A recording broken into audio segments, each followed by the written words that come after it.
Let me ask the question that you've answered in many ways already, but let's explicitly look at what is money? Oh, as you know, that's my favorite question. Money is a promise. Yes, right. So it's based on trust. Contract with the future. Absolutely. Yeah, and with strangers, right? With people you don't know, which is really quite remarkable. China is the biggest producer of gold and the biggest buyer of gold. They're also printing money like crazy. So basically countries are just printing money, but they're also buying gold at the same time because they know they're making their money worthless.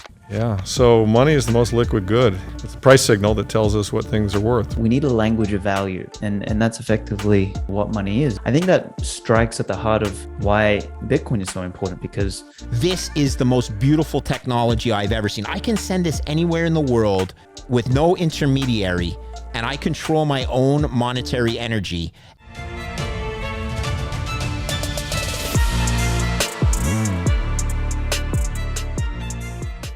Hey everybody, welcome to the What is Money Show. I am thrilled to have you here joining me on my mission to help shine light on the corruption of money. Now, if this is your first time listening to the What is Money Show, I strongly recommend that you go back to episodes 1 through 9 first, which lays a lot of the groundwork for many of the concepts that we explore on the show. These first 9 episodes are my series with Michael Saylor, and thousands of people have told me that this is the best podcast series they've ever heard, hands down, and that it was instrumental to their understanding of money and Bitcoin. So if you're looking to start a deep dive into the nature of money, I don't think there's any place better that you can start other than episode 1 of this show. Now, a little bit about this show and how it makes money. The What is Money Show is 100% sponsor based. So all of our revenues are derived from direct sponsorships. And I strive to be very selective about the sponsors that I work with, specifically only using sponsors that I use personally, and also choosing sponsors that have values which are well aligned to the values expressed on this show, such as freedom, education, self-sovereignty, etc. So what I'm going to do now is a few ad reads right at the top of the show, and then I'll do a few more ad reads in the middle. And I hope you'll take the time to listen to them, as again, these are hand-selected sponsors, and I think you'll like what they have to offer. Today's podcast is brought to you by In Wolf's Clothing. Wolf is the first startup accelerator dedicated exclusively to the Bitcoin Lightning Network. 4 times per year, Wolf brings teams from around the world to New York City to work with like-minded entrepreneurs, pushing the boundaries of what's possible with Bitcoin and Lightning. The program is designed to help early-stage companies achieve product-market fit, develop their brand, secure early-stage funding, and grow businesses that help fuel the global adoption of Bitcoin. So go to wolfnyc.com to learn more about the program or apply. Again, that's Wolf NYC, WOLFNYC.com. Given your background and deep knowledge on the topic and the namesake of the show, why don't we just start with a big question? What is money?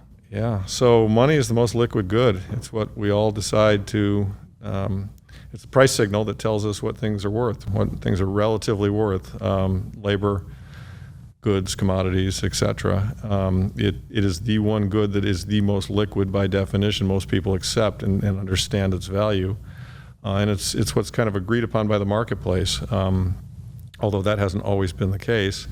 Fiat money is the most liquid good that government, by fiat, decrees as money.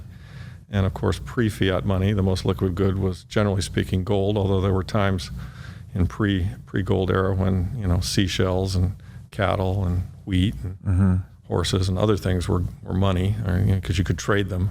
But that was really a sophisticated form of barter. And the precious metals really kind of emerged as money in the early days, and the Sumerians and the Egyptians, et cetera, and it kind of continued through the Renaissance and so forth. And so until Bitcoin was invented, the soundest form of money in the world were the precious metals, gold and silver. And I run a fund which focuses on those 2 forms of money and the miners that produce those. But Bitcoin came along in 2008 and shook that all up, created a better form of money, and making me somewhat obsolete in my old business. But I'm morphing my old business into this new business. So that's a good answer to the question, what is money? how did we get to gold? There have to be certain properties or characteristics to this technology we call money that people are seeking. Correct. That gold fulfilled, presumably. So, like, what are those? Durable, fungible, divisible. It was scarce, obviously. Gold is mined every year, and the world supply is growing at 1.7% a year. It's about the same rate that Bitcoin's growing before the next halvening occurs.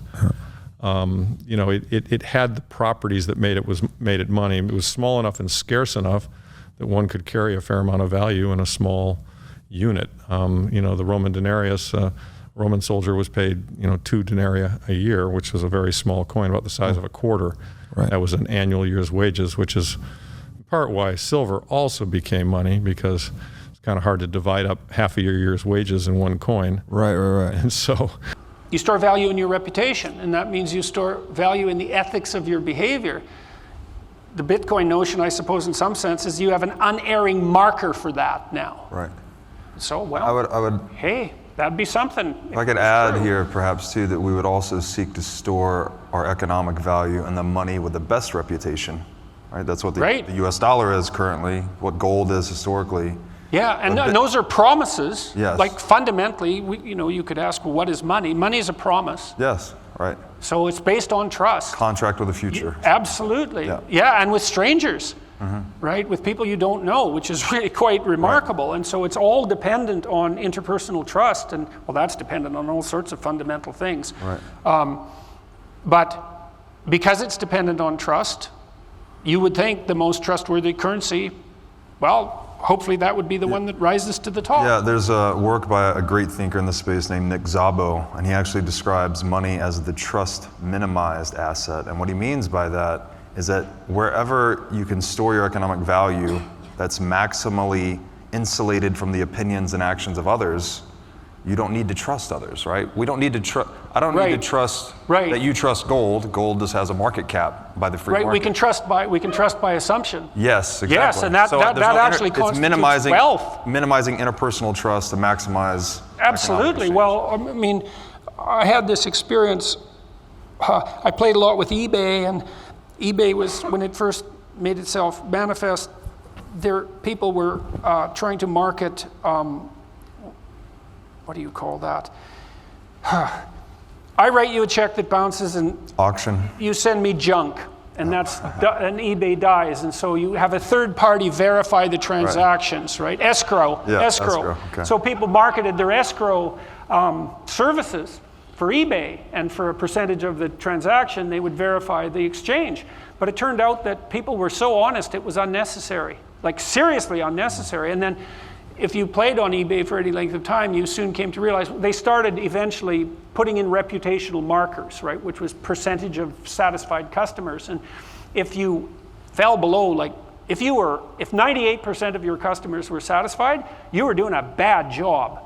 Like if you were a good seller, it was 99 or 100. Some of them, many people with 10,000 transactions had 100% ratings. And so that was so cool to see, because and it shows you how civilized a society can be, where the default exchange between geographically distant strangers who will never meet again is honesty. Yeah. And you think that's the sign of wealth. Right. That's the unerring sign of wealth. If you live in a culture where the default transaction between strangers is honest exchange, everyone's rich. In any case, the Marxist presupposition is that it's mutual exploitation that defines our economic relationship. But what if it's mutual trust? And I think eBay is a great example of that. It's like, no, wasn't exploitation, because that was certainly possible. It was mutual trust. And, eBay unfroze a lot of capital. Yes. Right? And the reason it wasn't even so much that it was a technological revolution, although it was in some sense. The reason it could do that is because the default transaction between Americans is trust. Let me ask the question that you've answered in many ways already, but let's explicitly look at what is money? Oh, as you know, that's my favorite question. That is the name of the show I just launched, the What is Money show. clearly we could say the Bitcoin rabbit hole is what's led me to explore a lot of these ideas in depth. And I think as we've demonstrated today, it goes well beyond just the economic sphere when you start to think about things like exchange and morality and time preference and civilization. So I love the question, what is money? I think it is the key to incepting a deeper understanding of the world into people, that if you actually just start to ask this seemingly simple question, it surfaces more and more layers of truth. And I just wrote a piece. I think I have 30 something answers to this question. So so in some sense, it's actually a more systematic way of asking the question of what is the meaning of life. You know, there's some questions that are almost unanswerable, but in their asking allow you to deeply get closer to truth, deeply understand the nature of our human existence. And the meaning of life is almost like this initial philosophers striving towards that. Mm-hmm. If money is indeed as fundamental as you've described, especially in the context of value being fundamental, then that's a more, let's like a 21st century way of asking the same question about what is the meaning of life. You mentioned that it's a meta property. Out of the list of many ways to answer that question, how would you help people to think about that? Yeah, the first most serious answer comes from the School of Austrian Economics, and it defines money as a universal medium of exchange. So this would be any good that is held and used purely for purposes of facilitating exchange. So in the configuration of demand for any particular asset, it's bifurcated between its utility, which is a service that it can render to you in real time, whether it's, if it's water, you're thirsty. That's the utility of water, is that it can quench your thirst. Whereas the marketability would be the expectation of future exchange, that other people would want this asset in the future to trade it for whatever they may have. Money is just going to be the good in any trading economy that has the highest proportion of marketability relative to utility. So today, that would be gold. Gold has utility. It's used in electronics. It's used in dentistry and whatnot. But it's largely used as a store of value across time. And that's what it's been used for 5,000 years. So if we say gold has a $10 trillion market cap, maybe 2 trillion of that is its utility value, or it's actually demand for use in computers and dentistry. And then 8 trillion of that is demand for its use as a store of value.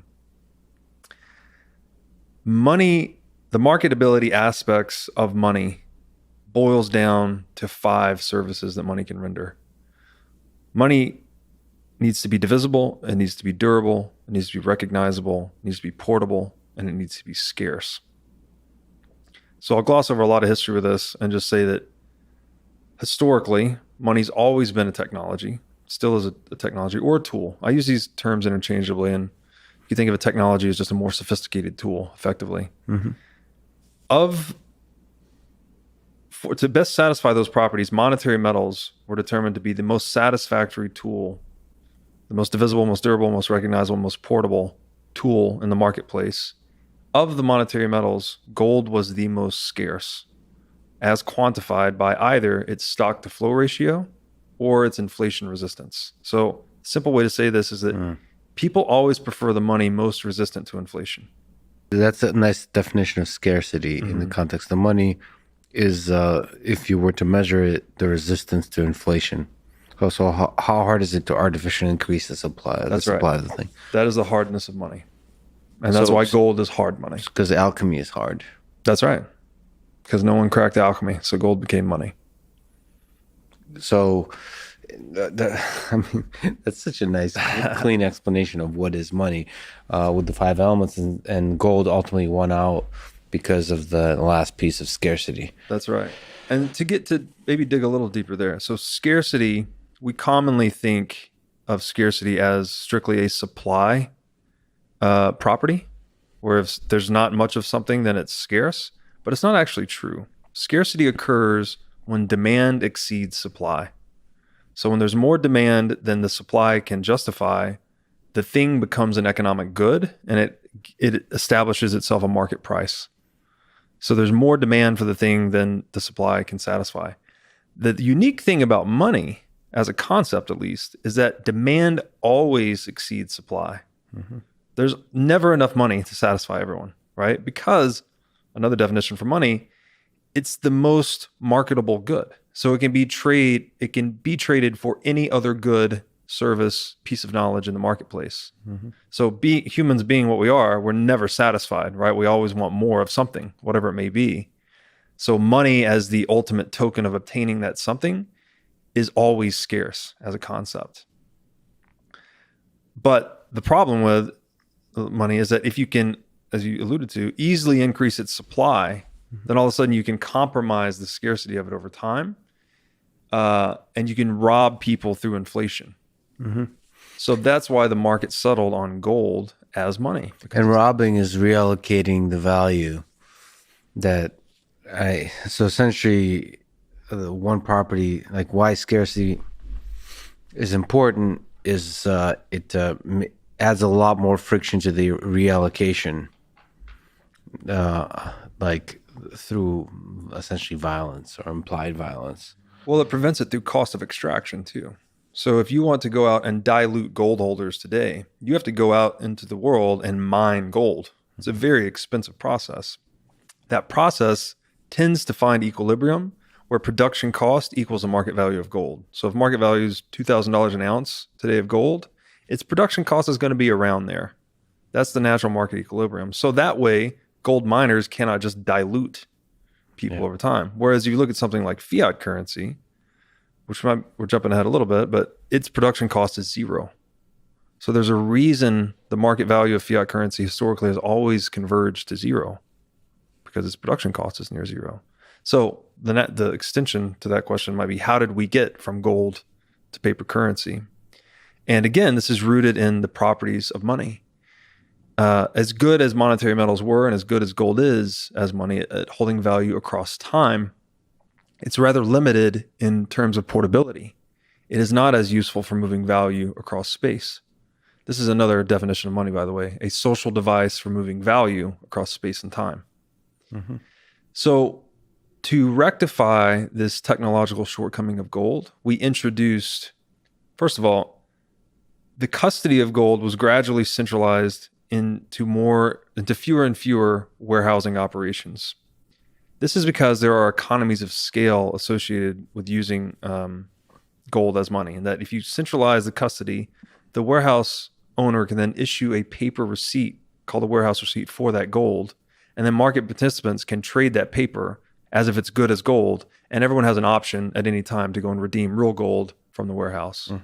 So that system works until the problem with it is that it introduces the need to trust the custodian. So it's introducing counterparty risk in the form of the custodian. Mm-hmm. And now, should that warehouse choose to increase the supply of paper notes to gold beyond its supply, so if it's got 3 tons of gold and it issues 6 tons worth of paper receipts, all of a sudden it's participating in a fraud. It's basically lying. It's representing that it has more gold than it actually does. And that is the pathway that we got into banking and central banking, is we needed a convenience mechanism to rectify the portability shortcomings of gold. We needed to be able to move value across space, right? Gold was doing a great job at moving value over time, but not space. Mm-hmm. Paper currency gave us the ability to move value across space, but it introduced this attack vector for warehouse operators, which became banks, which became central banks, to modify the supply to suit their own political agendas. Added the snooze button. That allows you to do a little fraud. To get something first. For nothing. Something, just a little bit at first. Yeah. Just this one morning, just a little bit. I mean, I don't know if you can speak to the birth of fiat currency. Is there some interesting characteristics to those early steps that created it? Like, could it have been averted, or was this the natural progression of governments. You know what's funny is that central banking was initially designed to be the custodian of gold, right? So they were going to custody the gold, issue paper on top of it, and then they would maintain, you could trust the public stamp effectively. You could trust that the central bank had as much gold on reserve as they said they had, and they were supposed to be the trustworthy institution. So we went from placing our trust in a free market game theoretic process where we're trusting gold, and we began trusting this institution instead. That institution would not have arisen if the portability of gold was really high. If we could have somehow sent gold across a telecommunications channel, there would have been no need for a central bank. Everyone could have custodied their gold in any information-bearing medium, frankly, and they could beam it around the world at any time. So this whole institution itself is rooted in a technological shortcoming of gold. So I think it's another way to think about that is maybe had there been all the gold in the world today fills 2 Olympic-sized swimming pools. All the gold mined throughout all of human history. So there's not a lot, right? Oh. Mm-hmm. What if there had been just like way more? There'd just been, 20,000 Olympic swimming pools worth? Portability wouldn't have been as much of an issue, right? Mm-hmm. We could have, and this is to say, assuming gold was still the most scarce metal and all these things,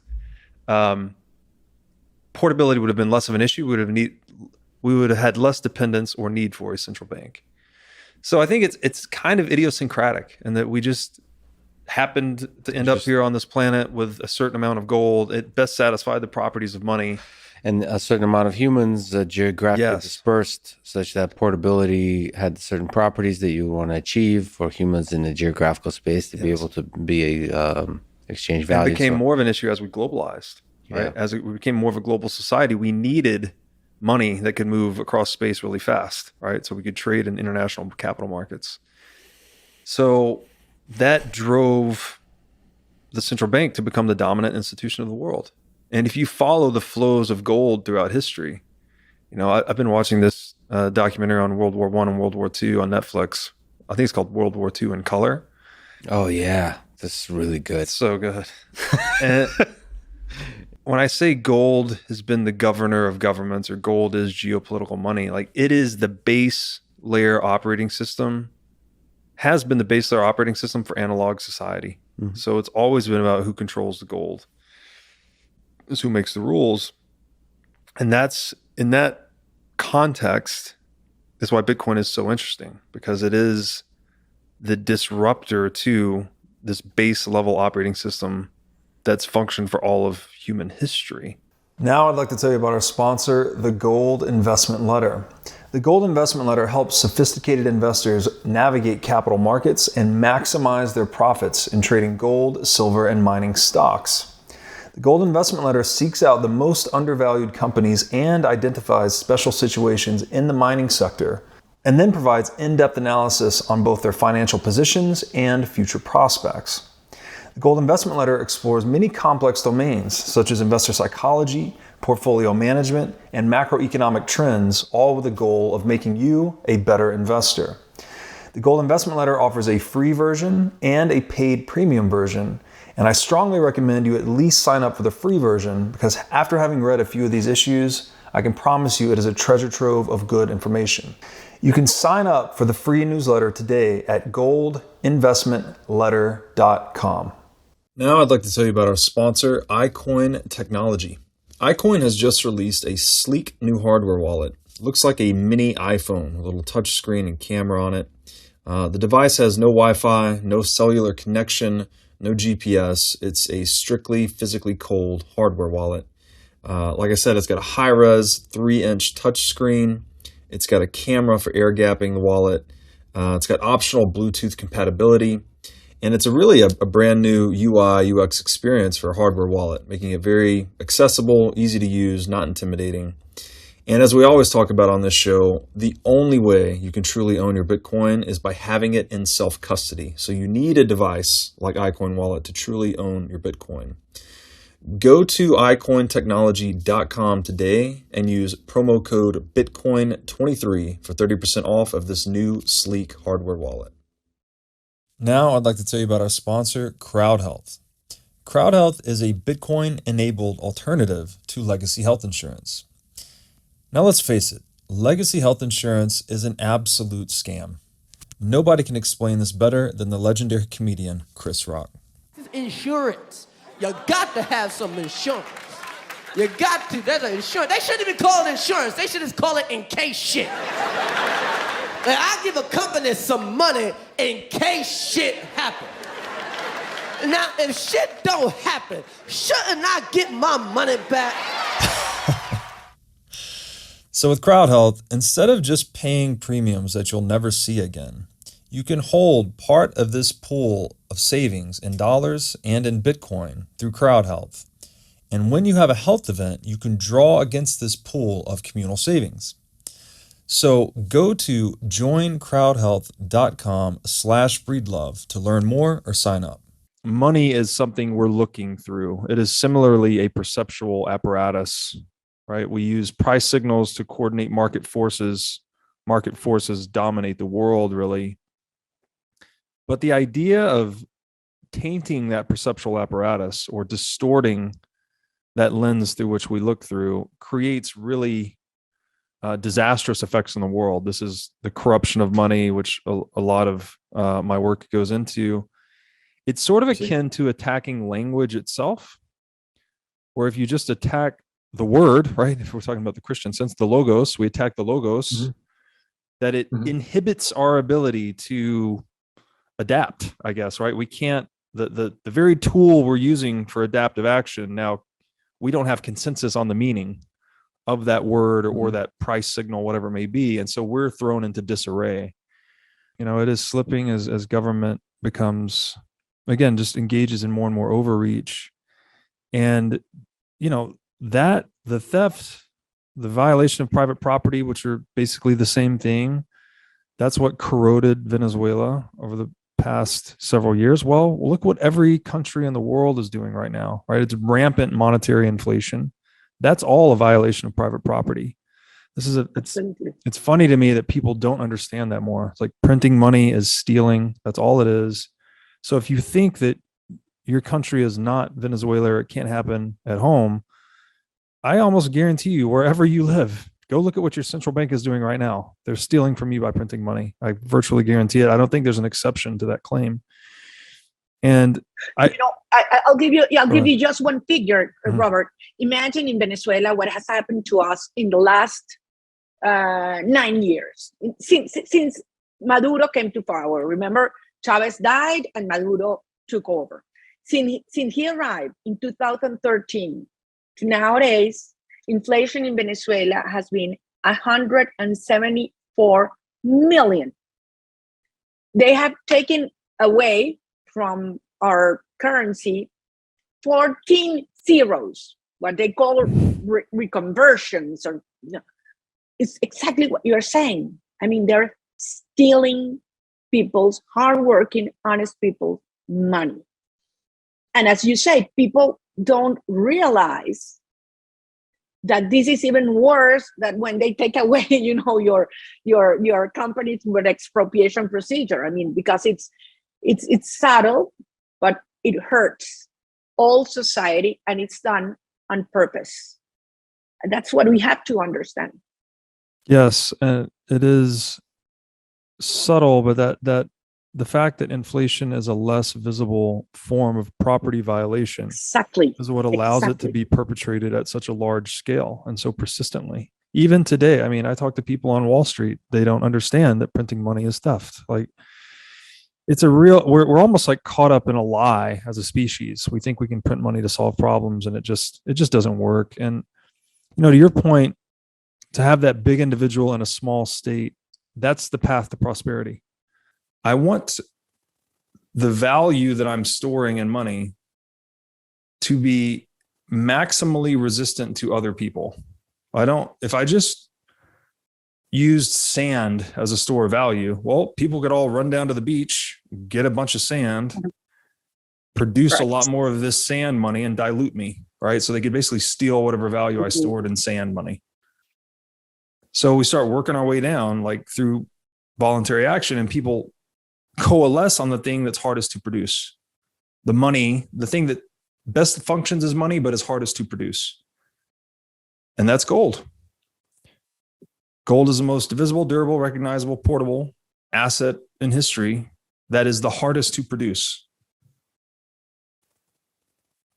And now I'll try to answer silver too, because it's like, well, we have gold and silver. Why silver? Yes. Silver functioned successfully alongside gold for thousands of years because we had not abstracted gold into a banknote yet. We didn't have gold backed paper yet. And so, Right, a silver certificate. yeah. So, here's what happened is that gold was so scarce, in fact, that it was great for doing big transactions, but day-to-day transactions, it was too much. It was like to buy a cup of coffee, for instance, or whatever the equivalent was back in the day. It'd be like gold dust. It was too valuable. So you could use something that had less economic density or value density, however you want to call it, like silver, was used more for like day-to-day transactions, and gold was reserved for large transactions. Now, so you could say, what's the punchline there? Silver was less scarce than gold. So therefore, it functioned better as a day-to-day medium of exchange. Whereas gold was more scarce than silver. And so it held a lot more value. So one gold brick could, buy a house or something equivalent like that. Now this changed once we started going into paper currencies. Because once I have a gold-backed paper currency, I now have something that's very divisible, right? I could have a dollar bill that represented, just a little bit of gold dust, and I could buy that coffee with gold now. So it made gold much more transactable once I abstracted it into paper currency. So what this essentially did is if you're looking at just physical gold, physical silver makes sense alongside it. So you can have, again, large transactions and small transactions. But once you abstract them into a paper currency, you've gathered all those properties of money under a gold standard effectively. Because now I have gold that's real portable, real divisible, because it's just paper backed by gold. And so that essentially led to the demonetization of silver. And we've seen silver collapse in terms of gold over the past several decades. I'm not sure exactly how long, but gold backed paper money. What backed gold? And again, I would zero in on that property of scarcity here, that it was the hardest thing to produce. No matter how hard we tried, nobody could counterfeit gold. Nobody could make more than, say 2% per year. There's a couple of key points here. One, another feature of this is that because gold's indestructible, every ounce we mine every year is just added to the existing supply of gold in the world. So it's not like we're destroying gold every year. We're really just increasing the supply. But what this means is that we're increasing the supply by roughly the same or even a smaller percentage every year. So of the existing value stored in gold, it's only being diluted or inflated by around 2% per year, no matter what anyone does, right? No one knows how to counterfeit gold. So it was just the ultimate store of value in that sense. So what was actually securing gold was the energy necessary to produce it,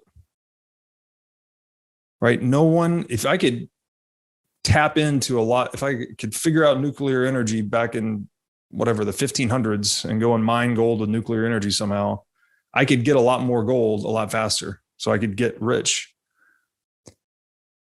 But no one could do that, right? So the supply of gold is actually secured by how much energy we can allocate towards its production. So this is critical to understanding Bitcoin. The value of gold was protected by proof of work, effectively. If I have gold, if I have physical gold, I've proven to you that I've done some work to get it. I've either mined it, or I created something of value and traded it for gold, or, and this is a kind of a twisted thing because gold's physical, maybe I looted it from somebody. Maybe I robbed them, or maybe I conquered their country and stole it. So I think that's a key point. Gold is backed by energy, proof of work. And this is something that Bitcoin has emulated. Satoshi, the creator of Bitcoin, effectively looked at the economic properties of gold, and then he combined them with the economic efficiencies enabled by the internet. And that's Bitcoin, basically. It's a synthesis of the properties of gold with the properties of the internet. And in terms of Bitcoin as a money, again, if you just evaluate it through those 5 services, it's divisible, right? How divisible? Well, it's as divisible as information, effectively. It's just pure digital information, so it's infinitely divisible. Because Bitcoin is stored everywhere, every computer has a record of its history, it's durable. You can't, to destroy Bitcoin, you'd have to destroy everyone's record of Bitcoin everywhere and every computer on Earth at the same time. So the analogy I like to use here is like, it's something like the Bible. You can destroy an individual Bible. You could burn a whole pile of Bibles. But how could you ever delete the Bible from human consciousness globally?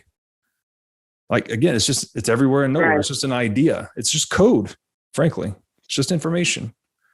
So the idea of the concept of the Bible, no matter how many Bibles you burn or destroy, is not going anywhere. Right? Another one. Yeah, I mean, it's here, right? It's here for good, pretty much. Bitcoin's similar, just information stored everywhere. So to destroy it, you'd have to go and destroy an idea, effectively. An idea that, this is one of the things Bitcoin does, like it just copies itself everywhere. So it's like, even if you destroyed every version of Bitcoin on Earth, but so long as one laptop with the full node survived, the whole thing would survive. So it's very durable, very hard to kill. Bitcoin's pure information, as we said earlier. So it's very portable. You can move it at the speed of light. Can't get much faster than that. Bitcoin is very recognizable in the sense that you can audit. If you send me Bitcoin, again, I just run the software, the open source software that checks the Bitcoin you sent me is authentic. And in it, another extension of that is you can also audit the supply of Bitcoin. So not only can I verify that the Bitcoin you've sent me is authentic or recognizable, but I can also audit the entire blockchain, the whole history of every transaction that's ever occurred. So it's very counterfeit resistant or recognizable. And then finally, this is something that's really unique. Bitcoin is infinitely scarce or perfectly scarce. It has a fixed supply of 21 million. And again, that's not possible with a physical asset. You can't have a fixed supply of physical asset because you can't stop people from creating more of anything. But in digital space, by rooting the Bitcoin production process in energy, which is through the Bitcoin mining process we can get into more later, it creates a proof of work necessary to create it. And it gives you a very high assurance that no more than 21 million can ever be created. So again, if I want a money that no one else, that's hard to create, to store my value in, Bitcoin effectively perfects that. Because now there's a money that no one can create more of. Even if you go into mining, you can only create enough Bitcoin as the algorithm allows, which again, it caps out at 21 million. So it's like, I've argued in some of my writing, although Bitcoin is an invention, it represents the discovery of absolute scarcity. Everything before Bitcoin was relatively scarce. Gold was the most relatively scarce asset we ever had. That, in addition to the other properties it satisfied, is why it became money. But with Bitcoin, we have discovered absolute scarcity. And it gets a little complex, but I argue that it's a one-time event. You can't do it again. So I'll drop it there. That Bitcoin is essentially the most advanced or perfect form of money we've ever created. And in that way, I view it as disruptive to gold. And gold is still the primary money in the world today. Even though you and I, citizens, don't use it, countries fight over it. Mm-hmm. Countries kill each other over it. Countries hoard it. Countries produce it. You know, it's still the most important asset in the world. And it's not my opinion. It's like, okay, China is the biggest producer of gold and the biggest buyer of gold.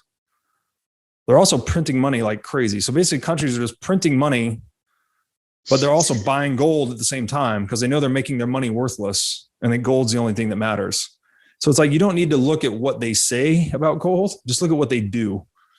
They buy and hoard gold. They print and externalize paper money.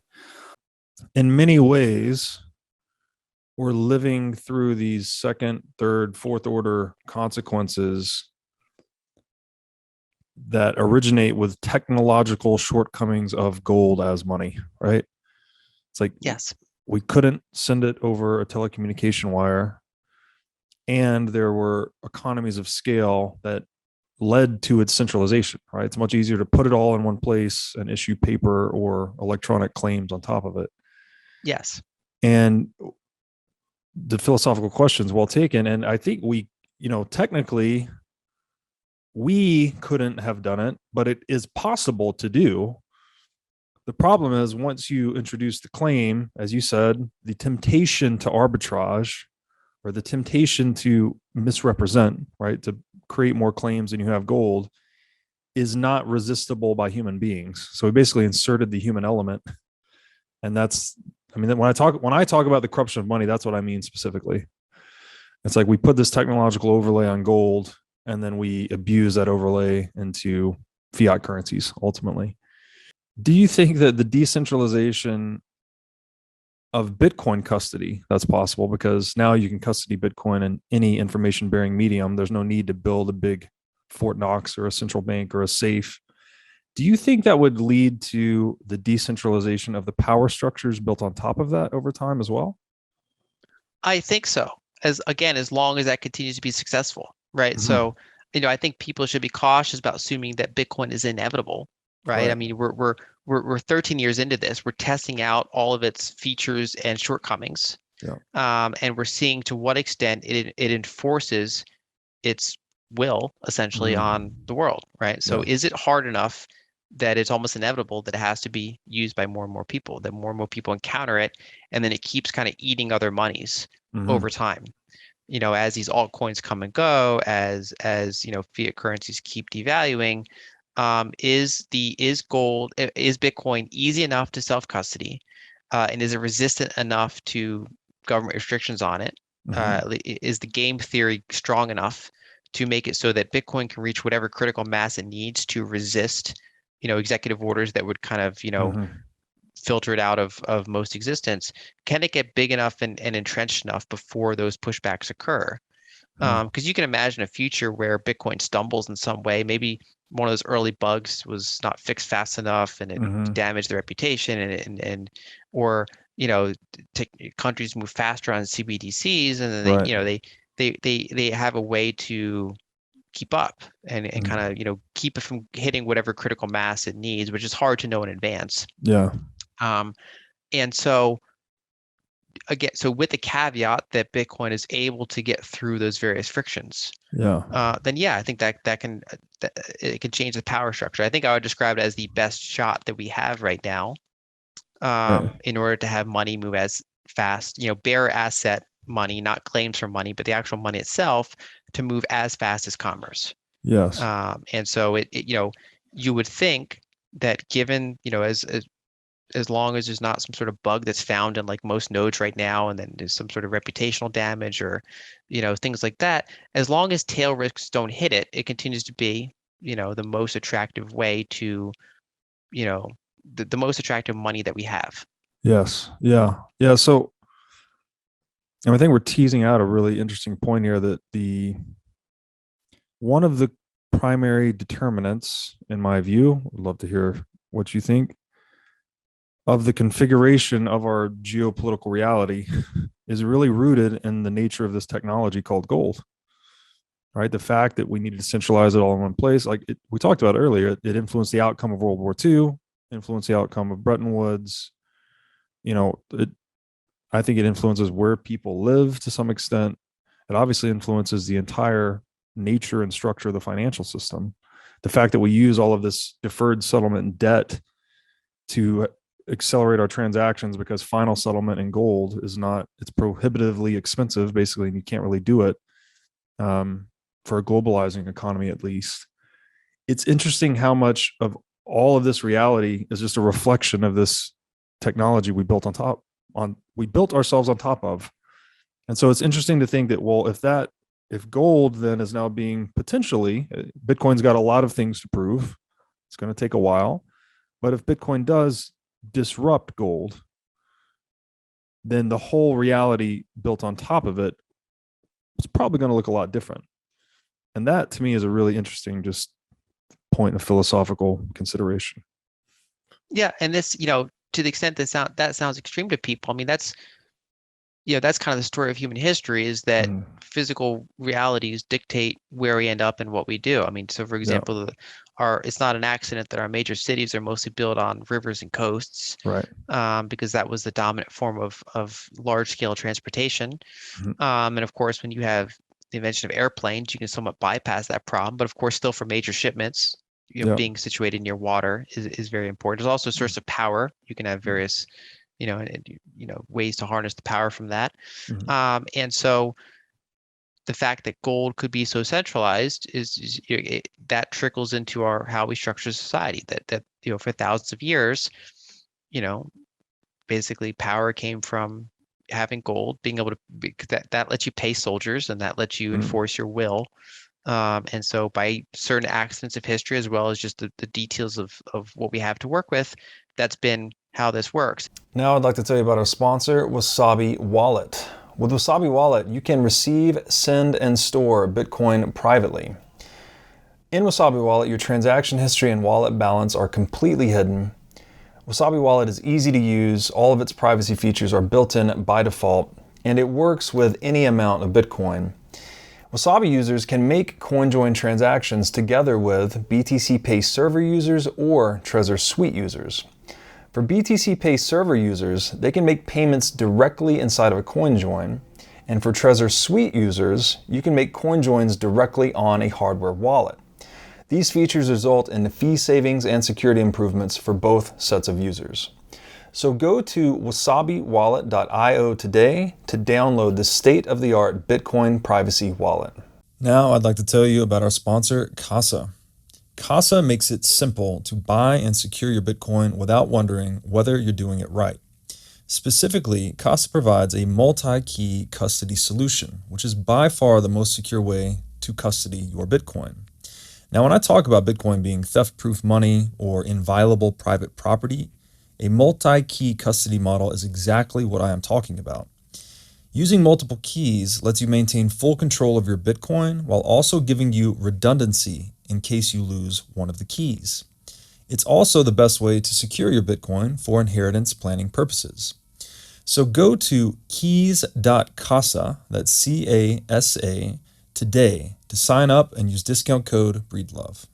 The precious metal, pegging a currency to the precious metal, the value in that is that you can't counterfeit the precious metal, whereas you can counterfeit the paper. So by pegging it to a precious metal or giving people the right to convert it into precious metal, it keeps the bank honest, basically. They can't lie. They can't counterfeit currency because they can't counterfeit gold, for instance. So it's to the extent that precious metal requires energy to produce, like energy that you can't counterfeit effectively, that it provides this sort of restraining function. And that's where Bitcoin is so valuable, is that it's just rooted directly in energy. It takes energy to produce it, just like it takes energy to produce gold, for instance. And it does it in a way that you don't need banking infrastructure. Actually, it doesn't mean you can't have it. You can still have banks. You can still put your Bitcoin on deposit with banks and issue currencies on top of them and whatnot, but it's not required. And my big advice to you getting into the space, especially around crypto people that like to talk about decentralize this and decentralize that, there's only one decentralized asset in the world, and it's Bitcoin. Everything else is controlled. Everything else is controlled by at least a group, often an individual, or often a trust. So we talk in Bitcoin a lot about this acronym DINO, D-I-N-O, decentralized in name only. So a lot of these other communities and currencies and projects, I would say all of them would be my opinion. None of them are decentralized. Only Bitcoin is. So I think what you're describing, Bitcoin can provide that value prop, that non-state digital monetary base. Here's a counterpoint to that a little bit. It's not a alternative, but an observation. We both are aligned that a Bitcoin as a representation of a solution to a computational algorithm which requires energy to solve. It has the benefit that it cannot just be produced willy-nilly whenever somebody wants to turn on the printing press. That's right. But ideally, in an ideal world, Bitcoin would represent, since it represents energy, it would be possible to reconvert it back to energy, that energy was somehow intrinsically trapped in that in a way that it can be converted. So for instance, gold or silver or platinum or copper has intrinsic value as a metal. Yeah. For a variety of different applications. It doesn't lose that intrinsic property as a precious metal. It has it. It's core to its characteristics. Yeah. So that's one thing that I've heard about the Bitcoin world, is it would be ideal. Now, here's another thing about Bitcoin that I'd love to hear your thoughts on. Another thing that I encountered when I was at the Sovereign Man conference was a group that had built a massively integrated chip. It had something like 2,400 processors on a single chip with very high-speed bus. And they're now almost completely through the prototype testing phase, and they're about to go to the forge to start building them. And it has some algorithms that are optimized for mining. And it turns out that it has a fraction of the power drain of the current chipsets that are used for Bitcoin mining. So one of the things about that I'm pointing out is that the energy required that goes into that Bitcoin is subject to technological improvements that might enable much more rapid solution of that computational algorithm. That's all. Yeah, definitely the chips get better and faster at solving the mining algorithm, but ultimately the new amount of competitors coming online to solve for that tends to adjust it upward. So you've got more and more people competing to mine Bitcoin, and the algorithm itself, this is kind of the magic of the whole thing. It's actually calibrating itself to be as difficult as it needs to be so that there's new blocks every 10 minutes. So if a lot less people start mining, it becomes easier to mine Bitcoin. If a lot more people start mining, it becomes harder. So it's like, it's an adaptive money, which is really interesting. Like it adapts to human action. On the money energy topic, I agree to some extent. Like it's ideal. Clearly you want your money, you want to have an energy cost to money production so that no one becomes a currency counterfeiter like a central bank. where there's no energy costs to produce dollars, for instance. And I guess in an ideal world, you would also want that money exchangeable back into energy. So it's almost like a battery. But the problem is we're talking about it's a socioeconomic phenomenon or a social technology. So, you expend energy to mine gold.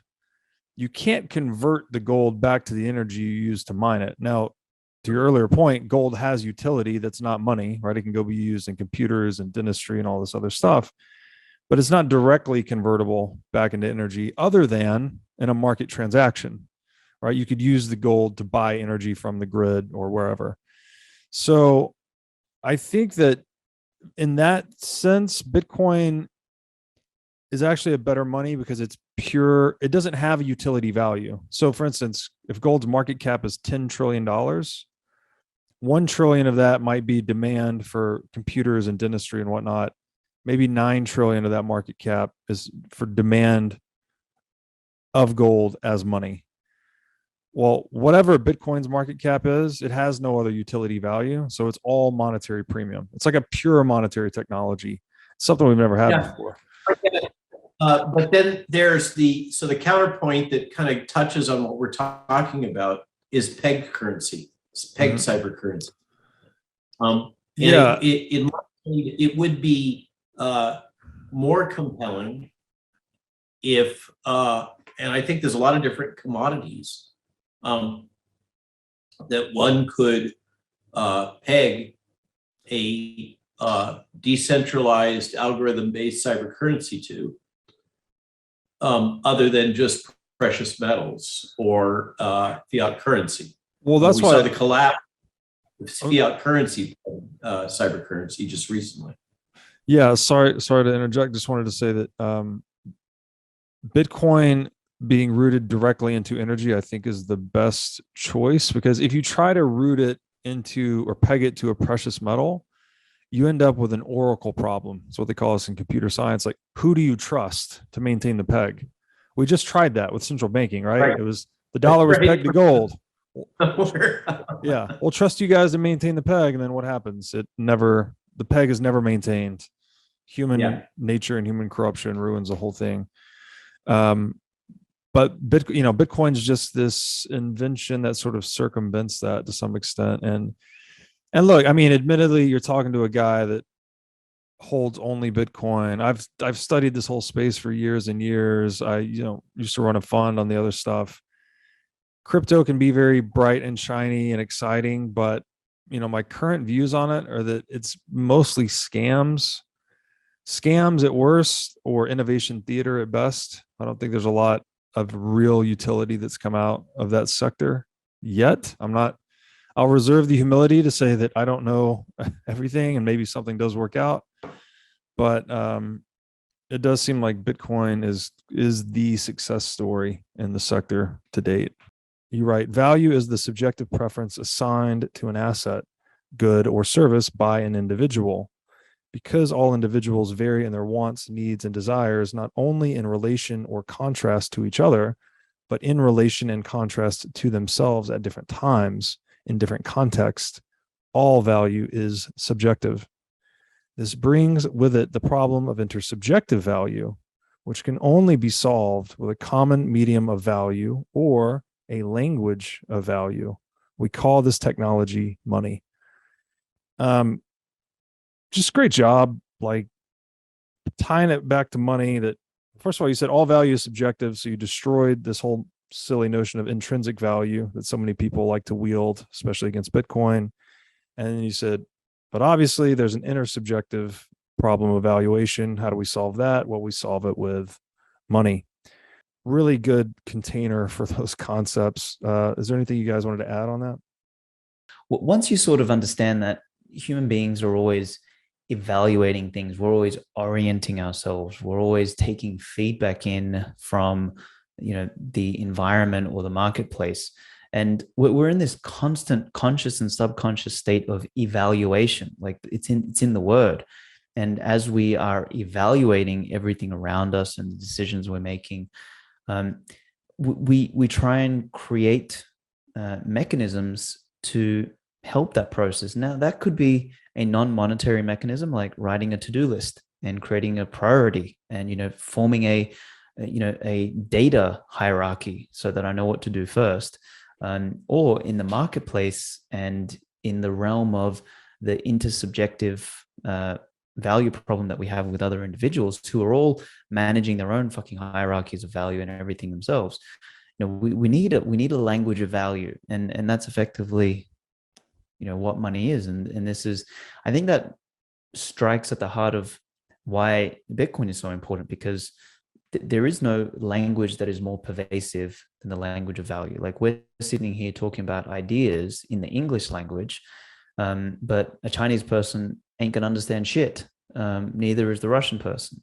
Maybe a German person might understand a word here and there, but like fundamentally, like even human, languages don't compete with money, because money is just it's this language of the thing that we do as human beings all the time, which is we're always evaluating and valuing things. And yeah, it's a very tough thing to define. And yeah, I hope we've done a good job here. I would just say there too that, yeah, money is the language of value. It's also the language that speaks the loudest, I think. We know this in a lot of our, phrases like, let your money talk for you or whatever. But this goes back to, well, money being this call option on capital. And we know actions speak louder than words. We know by that reasoning, then capital speaks even louder than actions, because it takes a lot of actions to make a piece of capital. And so if money's a call option on capital, then, well, hell, money speaks louder than actions, speaks louder than words. It's just this language that speaks the loudest. And man, if people looked at it like that, how much easier would the world be? I don't think anyone would put up with a monopoly on money in that case. Like, what do you mean? This is our most important language. Get the fuck out. So I'm sitting at one of these pubs, and a mutual friend from Montreal comes up and he introduces me to Bitcoin. And I'm like, come on, man. Look, I spent 30 years, and this guy used to work at Fidelity, to be quite honest. And I'm like, okay, you're smarter than this. Like, Bitcoin is the Ponzi that we all read about. He said, no, come on, this and this. He explains the attributes, and he says, let me show you the blockchain in action. And he took me to tradeblock.com on his phone and showed me the blocks being built. And he showed me the mempool and global transactions taking place, and I was blown away. I'm like, wait a minute. There's only 21 million of these things. Nobody controls it, and I can watch this living, breathing thing right here in real time. Man, I was in love, okay? Yeah. I'm like, this is the most beautiful technology I've ever seen. I can send this anywhere in the world with no intermediary, and I control my own monetary energy, and I can watch it in real time, and I can track it, and I'm like, love. I was in love. Now, I'm not particularly geeky. At the end of the day, there's way better engineers than I am. But I understand mathematics pretty well. I understand conservation of energy and monetary energy. I love what Michael Saylor, the way he paints he does it way more eloquently than me. What I bring to the table is 30 years of mistakes, okay? And none of them have killed me. That's how you manage risk. All I bring to the table is 30 years of mistakes. Don't make the mistake of listening to Warren Buffett and Charlie Munger on Bitcoin. They are wrong. On a probability adjusted basis, they are wrong.